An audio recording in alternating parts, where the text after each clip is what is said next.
রাধে রাধে, জয় Shri Krishna. Welcome to our channel Radha Krishna Seva. আশা করছি সবাই খুব ভালো আছো, সুস্থ আছো। আর আজ আমি বানাচ্ছি আমার ছোট্ট রাই অর্থাৎ বাল রাধারানীর জন্য একটা পোশাক। তো এইভাবে পোশাক কেবল বাল রাধারানীর জন্য নয়, ছোট্ট লাড্ডু গোপাল এবং বাড়ির লাড্ডু গোপালকেও কিন্তু একই রকমভাবে পোশাকটা বানিয়ে দেওয়া যায়। সামনে জন্মাষ্টমী আসছে, এছাড়া রোজ দিন তো গোপালদের শৃঙ্গার করতে হয়। তো এই ধরনের পোশাকগুলো ভীষণ রকমভাবে আমাদের কাছে আমরা অনেক বেশি ব্যবহার করি এই ধরনের পোশাক গোপালের শৃঙ্গারের ক্ষেত্রে। পোশাকটা যে কাপড় দিয়ে বানাচ্ছি সেটা যদিও কটন নয়, বাট আমি অস্তরটা রেখেছি কিন্তু কটনের। আর কাপড়টা নিয়েছি 5 ইঞ্চি চওড়া, আর লম্বায় নিয়েছি 60 ইঞ্চি। তো 60 ইঞ্চিটা এক্ষেত্রে আমি বেশি নিয়েছি কারণ আমার খুবই পছন্দ গোপালের যে জামাগুলো পরাই বা রায়ের জন্য যে জামাগুলো পরাই সেগুলো যেন একটু কুঁচি দেওয়া থাকে। তো এর জন্যই আমি কাপড়টা বেশি নিয়েছি।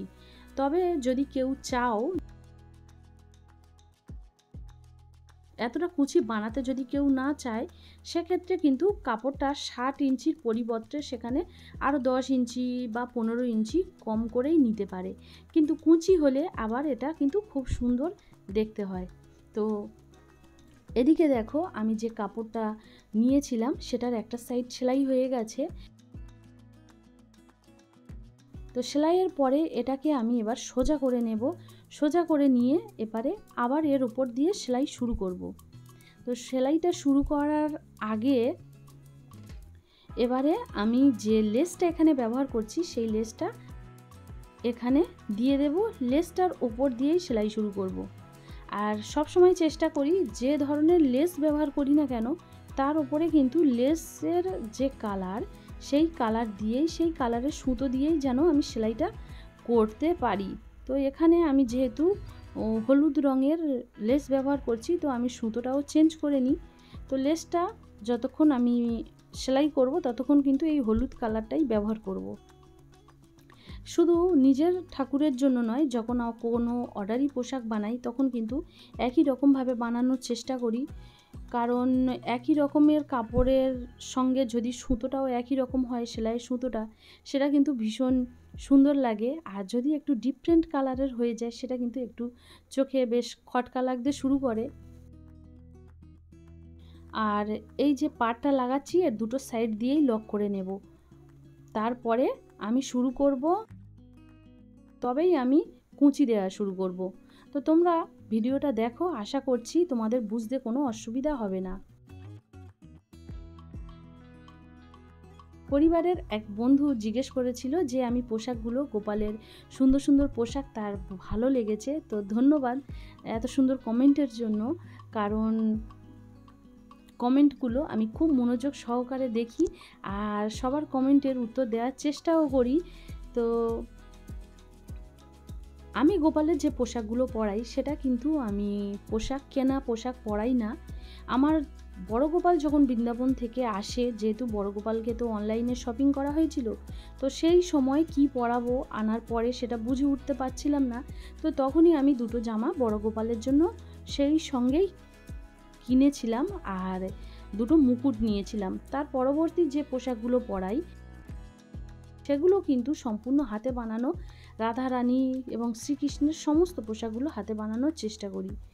আর আমি যে জিনিসগুলো দিয়ে বানাই সেগুলো কিছুটা লোকাল মার্কেট থেকে বা কিছুটা এক দিদি ভাইয়ের থেকে আমি নিয়েছিলাম, যার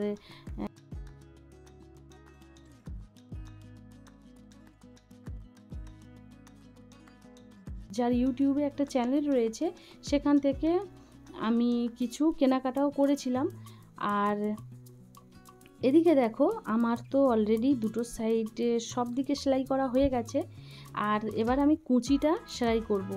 তবে সব সময় চেষ্টা করো যে কোমরের দিকে যে সাইডটা হবে সেই সাইডে কিন্তু প্রথমে সেলাই করে লক করে নিতে হবে।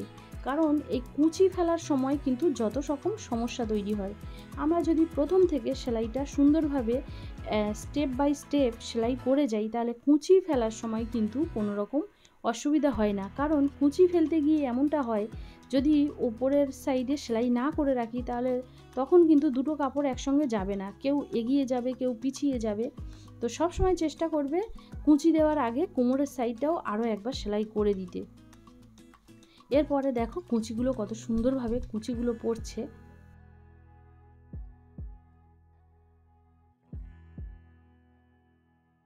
তো সব কুঁচিটা তো দেয়া হয়ে গেছে।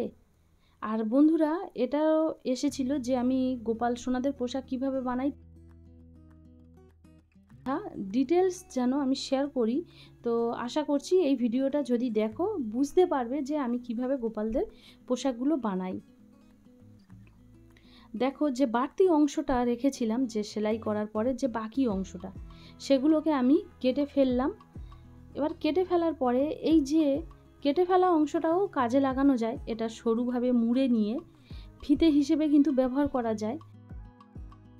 তবে আমার এখন এইটা প্রয়োজন নেই, এখন আমি সরিয়ে রাখছি। এবারে আমি কোমরপটি লাগাবো।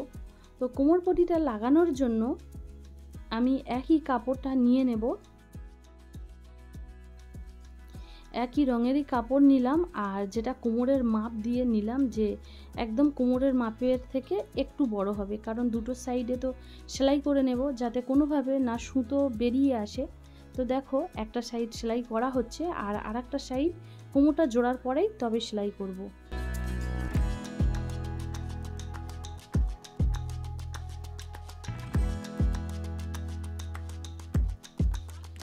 তো দেখো কোমরের সাইডটা আমি আবার সেলাই করা শুরু করেছি। আর সেলাইটা করতে গেলে এই সময় একটু কেয়ারফুল হতে হবে, কারণ এই সেলাইয়ের সময় কিন্তু কাপড়টা কোনোভাবে আবার সরে গেলে তাহলে কুঁচিটা উঁচু নিচু হয়ে থাকার একটা চান্স থাকে। তো সব থেকে আগে চেষ্টা করবে যে কুঁচিগুলো এক হাতে শক্তভাবে এখানে গুছিয়ে নিয়ে তারপরে কোমরপটিটা যেন লাগানো হয়। যদি আমরা এখানে গুছিয়ে না নিই তাহলে কাপড়টা এলোমেলো হয়ে থাকবে আর কুঁচিটা কোনোভাবে সূচের নিচে চলে আসলে সেটা সমেত সেলাই হয়ে যাবে, তখন ঠিক মাঝের কুঁচি বা কোথাও থেকে কুঁচিটা কিন্তু উঁচু হয়ে থাকবে। তো সেটাও মোটে দেখতে ভালো হবে না, তাই প্রথম থেকে সাবধান হয়ে কাজ করাটা সব থেকে বেটার। আর দেখো আর একদিকে লক করে নিয়েছি যাতে সুতো না বেরিয়ে যায়।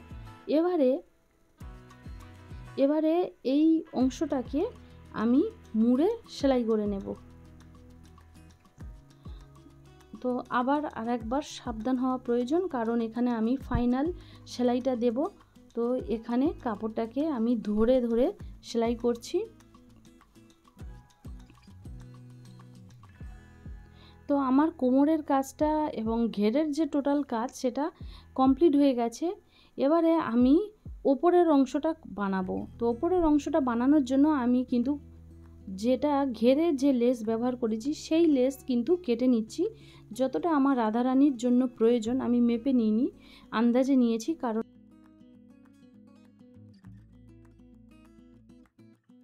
নতুন যারা কেউ বানাবে তারা কিন্তু এটা একটু মাপ নিয়েই বানিও, তাহলে সুবিধা হবে। আর দেখো লেসেরও কিন্তু আমি উল্টো সাইডটা মুড়ে সেলাই করে নিয়েছি যাতে সুতো না বেরিয়ে যায়। এবারে আমি এটাকে দেখো একটার উপর আরেকটা রেখে দিয়েছি, দিয়ে আগে সেটাকে সেলাই করে নিলাম। নিয়ে সেলাই তো করা হয়ে গেছে।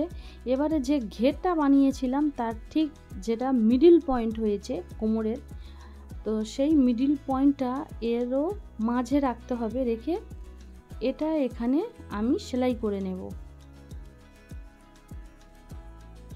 তো এইভাবে একটু সাবধানতার সঙ্গে এখানে সেলাইটা দিয়ে দেব। তো একবার সেলাই দেওয়াটা ঠিক মানে সেফটি মনে হয়, আর একবার এখান থেকে সেলাই দিয়ে দিয়েছি। তো এখানে মনে হচ্ছে যে না এবারে সেলাইটা ছাড়বে না বা কোনোভাবে আর উঠবে না। তো দেখো ফাইনালি পোশাকটা আমার এখানে কমপ্লিট হয়ে গেছে। এবারে এর পিন লাগাতেই কেবল বাকি আছে, কারণ এখানে দড়ি ব্যবহার করা যেতে পারে, তবে আবার পিন দিয়ে আমি লাগাবো। আর দেখো এখানে একটুও সুতো কিন্তু বেরিয়ে নেই, কত সুন্দর এর ফিনিশিং হয়েছে আর একদম সুন্দরভাবে জামাটা বানানো হয়েছে। তো বন্ধুরা দেখলে তো যে আমি কিভাবে আমার ছোট্ট রাই এবং গোপাল সোনাদের জন্য পোশাক বানিয়ে দিই। তো এই ধরনের পোশাকটা তোমাদের কেমন লেগেছে তোমরা কিন্তু অবশ্যই জানিও। ভালো লাগলে লাইক, শেয়ার, কমেন্ট করতে ভুলো না। আবার আসবো পরের কোনো এক নতুন ভিডিও নিয়ে। সবাই খুব ভালো থেকো, সুস্থ থেকো। রাধে রাধে।